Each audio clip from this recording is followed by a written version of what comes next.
In this video, see how a prop trader crushed the GameStop trading opportunity. Hi, I'm Mike Bellafiore, co-founder of SME Capital, and we're a proprietary trading firm located in Midtown Manhattan. And I'm also the author of the Trading Classic, One Good Trade, and the Playbook. In this video, see a firm prop trader and me recap a personal best trade during the historic GameStop trading opportunity. Let's get to work on sharing these important trading lessons so you can grow your trading account.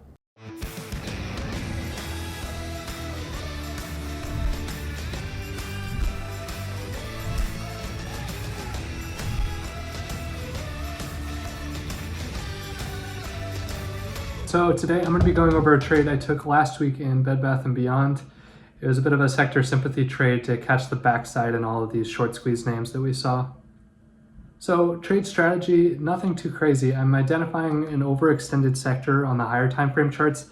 And obviously with that, the more overextended it is, the more successful the trade's going to be because it has farther to fall. And as the weakest names in the sector begin breaking down, at that point, I'm looking to see, okay, is the parabolic move over? Maybe we're about to see the backside in these names. And if so, I'm scanning through the remaining candidates and seeing which one of these looks like it could really break down. So I'm building into this as an intraday short, intraday swing short. So I'm looking to higher time frame technical levels as areas for profit taking. And I just included this part that if the chart's really overextended, which these names like GME, Bed Bath, AMC, all these names were very overextended, they should have a really significant way to fall. So I don't want to get caught in a scalper's mentality. I really want to get myself into a good position and sit on my hands a little bit and allow the trade to work for me. So Catalyst, I think pretty much everyone knows what's been going on with this, but just a brief overview. In the past couple of weeks, GameStop has pumped from around $20 up to a high of $5.13. And this was largely driven by a coalition of traders and investors on r/Wall Street Bets who essentially began buying calls and stock in GME really aggressively upon seeing that the short interest was well over 100%, and institutional players and hedge funds like Melvin Capital were very aggressively short. GameStop, never heard of it. Really?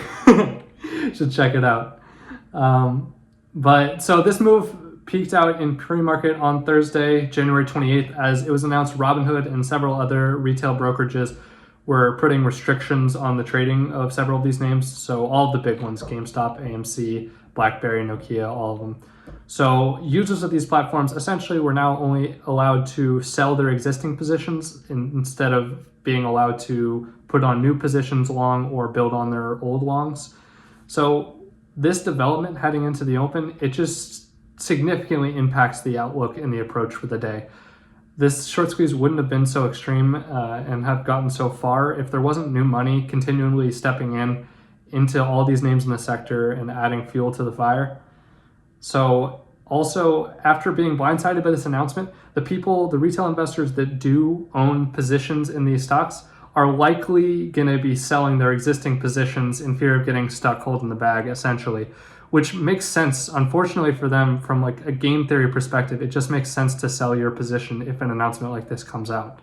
So when these factors come together, it makes it really likely that GameStop and all of the sympathy names are likely to drop out throughout the day.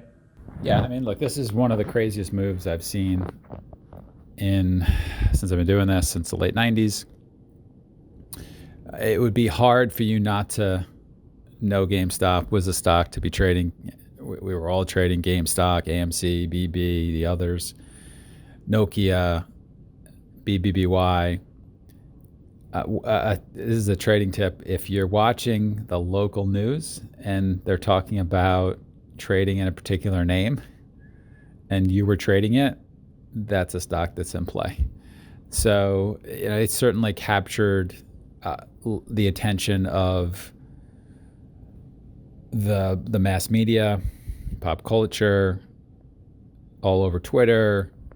This is, I don't know when we'll see something like this again. I think one of the guys on the desk, James, was saying these are some of the things that happen before big moves in markets are around the corner. You see these anomalies like this. I mean, obviously we've seen stocks go up, but I don't think we've seen a lot of stocks go from the teens to 400 and where'd it go to? 400 and Oh, 513? Yep. That's a big move. Yeah, I think it was on Tuesday of last week. GameStop traded more money than any other stock in the market, more than Tesla, Apple, SPY. It's unbelievable. Yeah, it was phenomenon. So it's fun. I mean, look, to me, I've been saying this is our trading Olympics, and when you're in your trading Olympics, forget about the money. You're going to make way more than you have in the past. Trade well, enjoy it. Enjoy it. I mean, we're going to go over this trade, but we're going to be talking about GameStop, and this trading opportunity 20 years from now. I mean, it will be that memorable. And you experienced it. You learned from it. You felt it, and the next scenario like this, you'll trade pretty well. But the overall thing is, we sit here as traders, and I just think we forget to really appreciate the unbelievable opportunistic moments that we get to live through. I mean, everybody is talking about GameStop. Well, that's what we do for a living. They're all talking about what we actually do for a living, and we're all the markets are not going to be like this. All the months are not going to be like January, and it was a historic market moment, and you got to live through it and trade through it and trade it well. So let's remember that while we're going through this. This is a fun time to be doing what we're doing, and I mean, I'm having fun. I don't know about you guys, and I've been doing this for a while, so this is as fun as it gets. Yeah, these were a blast to trade, especially last week, and super educational. If you want to learn 3 more real-world setups that our traders use, including the simple setup that we teach all of our new traders, and the setup that turned one of our traders into a 7-figure big money earner, check out the free webinar that we're currently running. Just go ahead and click the link that should be appearing now at the top right-hand corner of your screen. That will open up the free registration page in a new window, so don't worry, you won't lose this video. You can also visit tradingworkshop.com to register for this free intensive workshop. You're going to learn more in a couple of hours from this trading workshop than from years of online education. So for intraday fundamentals, everything you might expect. These are the fundamentals of Bed Bath & Beyond. R-vol over 4, very in play, and short float of 65.72%. So that's not the insanity that we saw in GameStop, but that's still a very significant short float. So it can definitely get moving to the upside as it did. I'm curious, Graham, do you feel like your learning curve is really speeding up as you're going through opportunities like this? Can you sense that? Can you feel it? From week to week, are you like, wow, I really progressed here? Yeah, absolutely. Because there's so many more trading opportunities per week and per day. And the more practice swings you get at these, just the better you're getting. So just by force, due to the fact that there's so many opportunities every day in the market, the opportunity set is just forcing you to get better so much quicker. So it's pretty lucky to be in this position right now. Yeah, I saw that too. When we were training guys in 2007 and 2008, their learning curves really sped up because the volatility was higher and they got so many more reps trading. You're getting that as well. It's very fortunate to start trading at this time because you're getting, as you said, you're getting the amount of trades in a day and a week that a typical market you might get in a month. So, I mean, this is pretty evident of that, where really since March, Bed Bath & Beyond has almost done a 20x, but it really started getting vertical in the beginning of January, about the same time that GameStop did, and I would say that's not a coincidence at all. So again, this is an intraday swing, so I'm looking more to the higher time frame charts for my profit targets. And so when I'm looking at the hourly, I'm looking at this maybe 39-ish level here as some initial profits, and then this 36-ish region, and then kind of the home run region would be this 30 to 32 area, where if we get all the way down there, that's really an immaculate trade. So that's kind of my final destination for my shares. So pre-market, you see this chart, and GameStop and all the others looked pretty similar. We got this move all the way up to 58, and then it was announced that Robinhood would be restricting trading, and then the other brokerages came out and said they were going to do the same. And so we got a pretty dramatic reaction to that, all the way from 58 to 43 within like 30 minutes. So coming into the open, I don't think we're going to revisit these prices, but I'm looking at this 48 level and this 43 level, as well as the lower down pre-market supports. Can you just walk through why that was significant that Robinhood was restricting trading, and give us a little background on the importance of Robinhood positions? Robinhood is a broker that is a trading platform that a lot of U.S. traders use. Right, especially a lot of retail traders and a lot of the guys on Wall Street Bets a lot of them are going to be using Robinhood. And so when they restrict the trading, that does two things. First of all of those Wall Street Bets players that were almost certainly stepping in throughout this and were looking to buy up even more into the open, they no longer have the opportunity to do that. So that source of buying is gone from all of these names. No more new money coming into these names, as well as the fact that I discussed earlier, which is they did allow for people that had existing positions to sell what they had. So not only are the Robinhood traders not long biased anymore, if anything, they're quite sell biased. So it just adds a lot of sellers to the market and takes out a lot of the buyers. And where we initially had a huge demand imbalance over supply, this pretty quickly shifts us to having a huge supply imbalance over demand. And so pretty evident immediately as that news comes out. And then off the open, this 48 level does establish as an important level, as well as these pre-market support levels.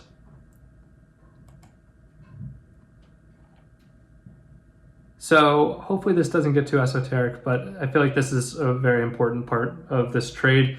This is essentially it's a sector trade, and there's going to be a lot of correlation behind these moves. So throughout the day, these are the four names I was looking at: BB, AMC, BBBY, and GME. And I'm watching each of the names in these sectors and seeing if one of these is going to lead the other. So as I said in the trade strategy slide, looking for the weakest names in the sector and seeing if any of them are breaking down. And in this case, I've drawn vertical lines on all of these charts at 10:30, just so you see what they're doing at the same time. At 10:30, AMC is clearly broken down through pre-market support and has started to go limit down. It's very weak structurally and seems like we're going to see a lot of downside there. At the same time, BB hadn't broken through pre-market lows yet, but looks very weak. It's making these lower highs. The volume seems to be stepping up as we're selling down into pre-market lows. And it seems like we're going to break down any second there. And then finally, in GME and Bed Bath, these two were holding up stronger than the other two, but they do have the same move where we had this bounce in the morning, but since then, we're making these lower highs and the volume is ramping up as we're selling down.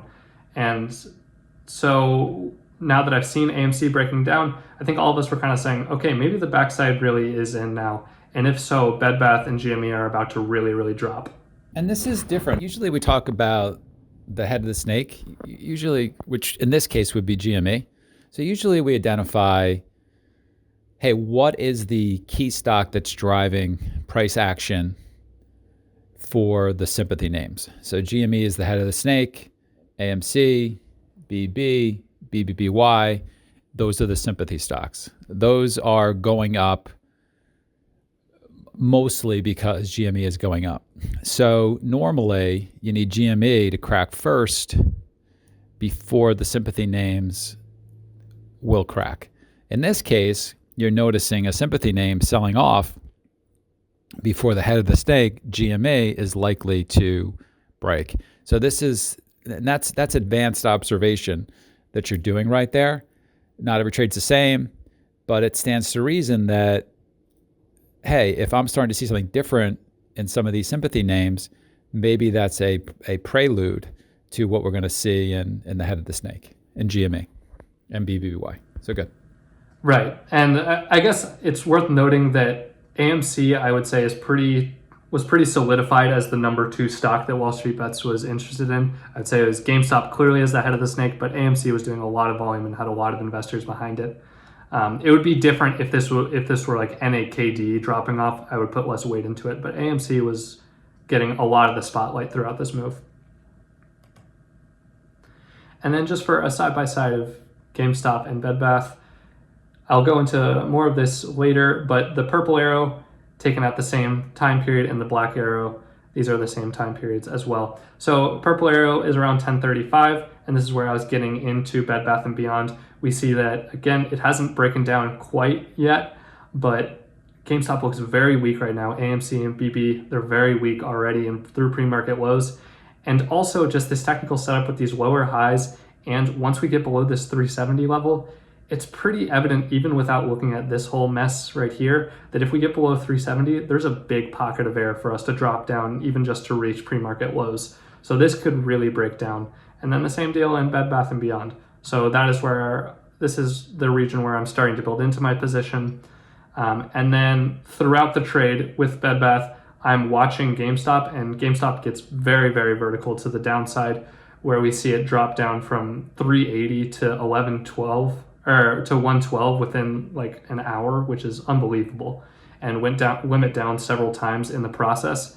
And so my thought process as we're getting below like 160, and this is getting absurdly steep, is okay, we've been selling off a lot, and at some point one of these unhalt is going to result in a limit up, and we're going to get a bounce, and that bounce could be pretty significant. We've fallen like 75% in 2 hours. So once I see that happen right here and GameStop finally goes limit up for once and starts bouncing, that's when I close the last of my shares in Bed Bath. But I'll break it down a little bit more in the exact executions. So like I said, AMC and BB were breaking down, so I put on my initial shares here, and then as GameStop and Bed Bath begin really breaking down, I view this sell-off with some volume behind it as confirmation that this probably is going to work, and I add more shares on. And then again, I'm thinking about my higher time frame technical levels that I'm looking to take profits at. This 39-ish area is one of those levels. So we come into it, I cover a little bit, emphasis on little. It's like maybe 15% of my position. So I'm curious. So you make this killer swing trade right here. Not easy to stay in the position. What's helping you to do that? Do you feel like you did that well? I think a lot of developing traders struggle with staying in a position. How are you handling that in real time? What were you thinking? So I'd say the biggest thing by far is you, me, and Trey were all on call at the same time. We were all basically in this same trade. And you were kind of just telling me that, look, think about the bigger picture context of this. This thing just went from, I don't remember what it was, like 8 to 56 or 58 within the course of a couple weeks, and the backside is in. This thing can easily be at $28 by the end of the day. So I'm really shooting myself in the foot and selling myself short by covering into like 39. Thinking about the bigger picture context, like it's not often in the market where you have friends with no interest in the market texting you and asking you questions about things. And that's exactly what we were seeing with these names. It's complete mania. And when that pops, there should be significant downside. So I was just really sitting on my hands and thinking at least 36 as a profit target for a bulk of shares.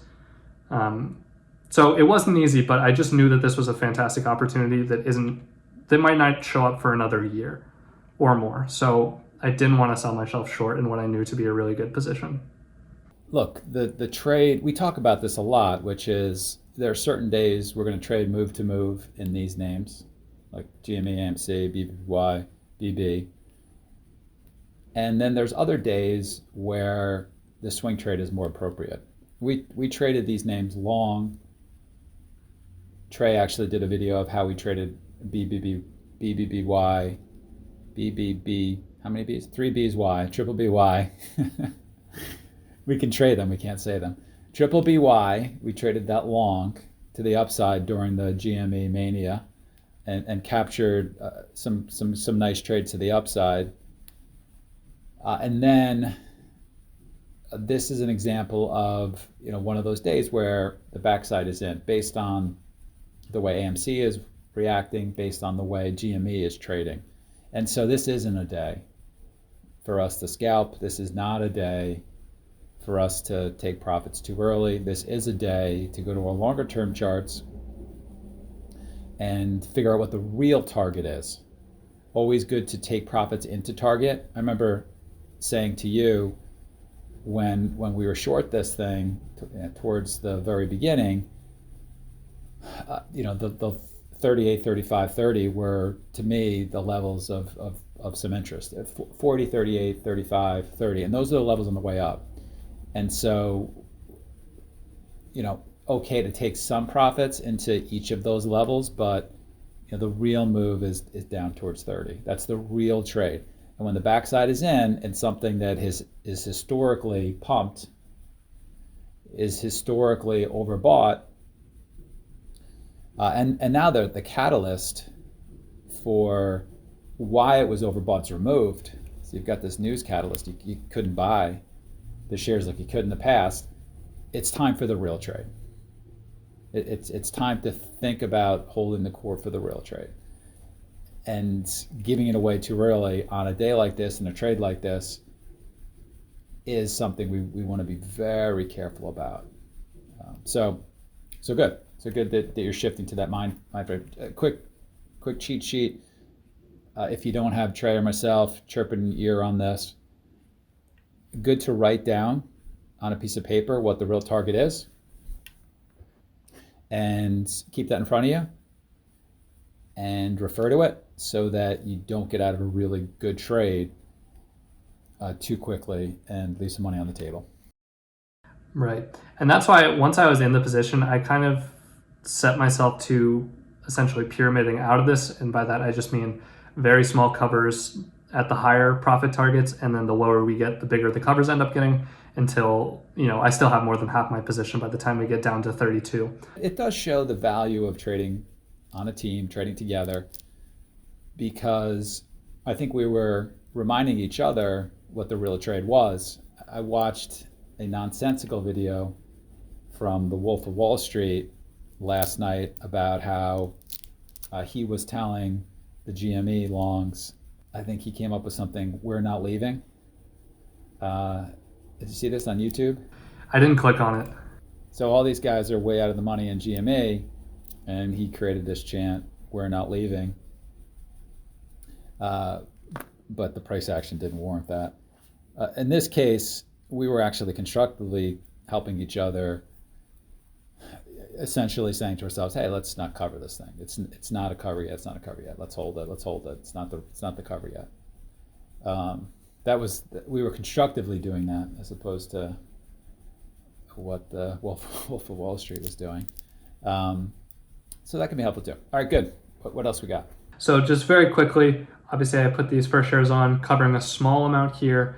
But then once we get this weak bounce, or this wick up here that's pretty unsustainable, with the entire sector selling off and showing complete weakness, I'm going to be building in even bigger. So now I'm full size here and risking everything against a hold above 46. My thought is, if we hold back above 46, something's very wrong with the trade and I'll move on. And then again, taking covers into this 35 to 36 zone, adding it back on weak bounces, and finally covering into my Hail Mary area of like 30 to 32. And once GME goes limit up and bounces, that's when I take off the last of my shares. Hey, Graham, can I point out one thing that we all experienced in real time for this trade that was not easy? And so we did capture this. We did crush this to the backside. I think this is your best trade to date. Yep. Congrats. Thank you. Fist pump. GME started selling off, and we did short this in front of that 48-ish level. Is my memory right? It's around that 48 level, right? Yep. And there was a point where GME was rolling over, and so we started to short pretty aggressively this triple BY, and it wasn't working. It wasn't going down, and we got blown out of our shorts against 48 with that move to the upside. Can you just show that move to the upside? And so we didn't pull a Melvin Capital. We didn't just hold this when it was against our price target and say, well, it has to go down, because I think actually even Trey said this, when it got above 48, I mean, it really could have gone to 60, as crazy as the market was at that point. Mm-hmm. There could have been, just an ultimate short squeeze in this triple BY at that point. So we had to stay within our risk rules. We had to stay within our stop loss rules for the trade we put on. And I got out of my position there above that 48-ish area. But then, I'm out. Took a little bit of a loss. Wasn't fun. Should have went down. But then you quickly say to yourself, all right, well, maybe it's just the move that's going to actually cause the down move, and maybe there's just going to be a complete failure above that 48 level, and it'll show us an even better short. It'll give us even more confirmation that the trade is about to work because there'll be a failure above that breakout area. And that a lot of times is denoted by a quick move back to the area from which it broke out from. When something breaks out, it shouldn't pull back into the area that it broke out from. It should just get above it and should stay above it. And so we saw that. We saw the fake breakout above 48. We saw it quickly returned back into that 47.5 area.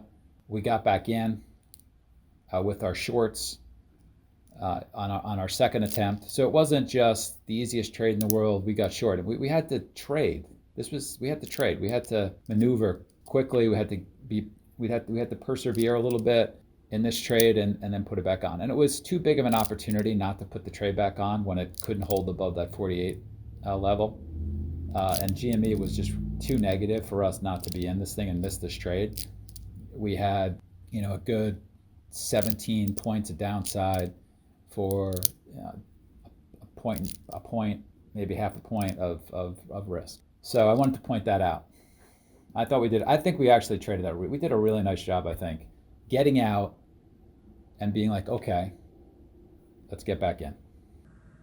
Yeah, I agree. And like you said, this portion right here, I still remember it was just a complete pain to trade for this 30-minute portion right here. But we're doing it because we know that once we get in this trade and it starts working, it's just an immaculate opportunity and really starts working for us. So you just got to put up with it so you can capture an opportunity like this. And so this is what the executions looked like. Nothing too crazy to say. I will say that there are a lot of green dots here. These are very, very small covers. These are maybe 1% to 2% covers of my actual position. Just something to pay myself along the way, but I'm still holding on to the vast majority of my position until we get down to 35, and then my covers start getting a little bit bigger.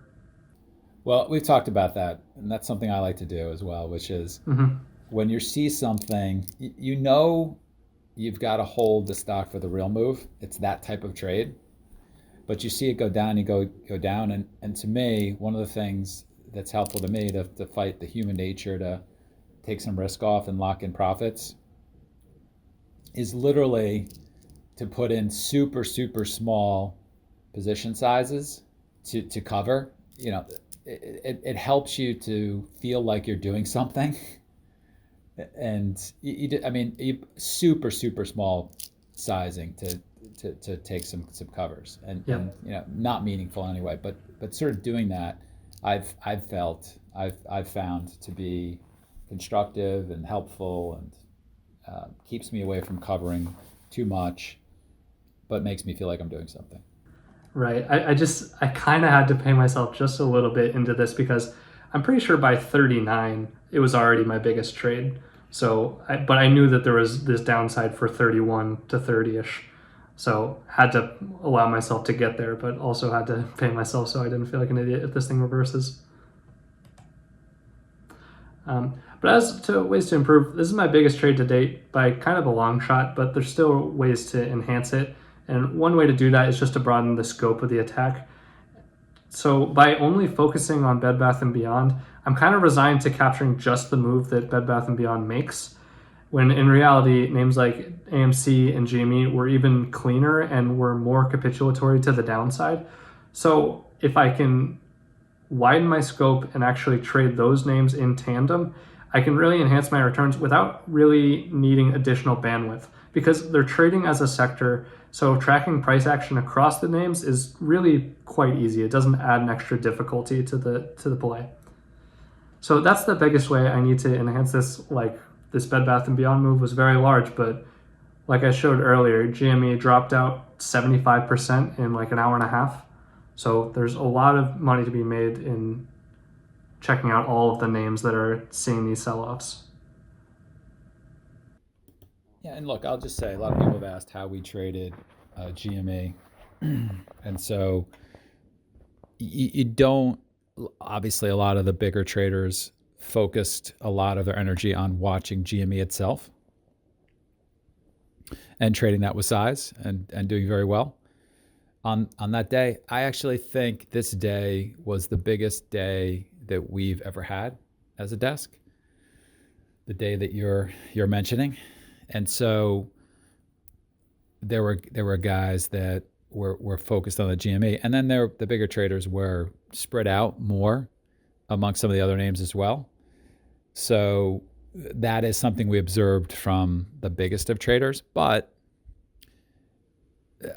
trading GME is not the easiest thing in the world if you are a new trader or a developing trader. And there's nothing wrong. And it's actually quite smart to say, I'm not quite ready to trade GME yet. It's too spready. It's not the best way for me to use up my risk capital at the firm. Let me find another sympathy name that's going to go down when GME goes down, that where the spread isn't so big and that's not so expensive. And let me trade that. And let me practice and feel what that's like to trade that in real time, so I improve as a trader, so that one of these days I am able to do that, which you will be able to. I think a better first step is to trade some of these easier trades. AMC might have been even easier than Triple BY because it's cheaper and not as spready. And sort of developing success in trading a sympathy name, I think you do that a lot with the Bitcoin names as well. Trading a lower price, less volatile, less expensive sympathy name, having success with that is really preparing you to be able to trade the head of the snake. And and there's also there's really good money in trading these sympathy names as well. Maybe you don't even have to advance to trading the head of the snake. You can develop a whole career on trading sympathy names with a lot of size. AMC, I mean, you can just crush that thing. You can trade that thing with huge size. So good to be thinking about that. And I do think with these plays, you want to be thinking about how you could have put on more risk within your trading system. And an easy thing would have been to maybe add a stock for another swing trade as well. Get some more buying power into the market, into the trade, spread it out a little bit, and see how you do. Well, that's all I have prepared. If anyone has any other questions, I'd be happy to answer. I got a question. How did it feel? You had your best trade to date. How'd that feel? It felt ridiculous. Like I was taking peeks at my blotter throughout the trade, but it didn't really resonate with me and click for me until the trade was already locked in. But then I looked at the number, and I think I wrote you in my daily report card, like, I just didn't even think that was on the table for this stage in my career. Because not only was it the biggest P&L trade of my career, it was the biggest with relation to my daily stop. So as my stop gets bumped, like you're saying, I don't even have to be trading GME. This, in and of itself, by getting my stop bumps, can turn into like ridiculously large gains and quite big opportunities further in my career. Hey, go ahead and click our subscribe button so you don't miss any of the videos that we're producing for you in the trading community. And please take the time to add your feedback in the comments section for what videos you'd like for us to produce next and what you found helpful from this video. From all of us at SMB, train and trade well.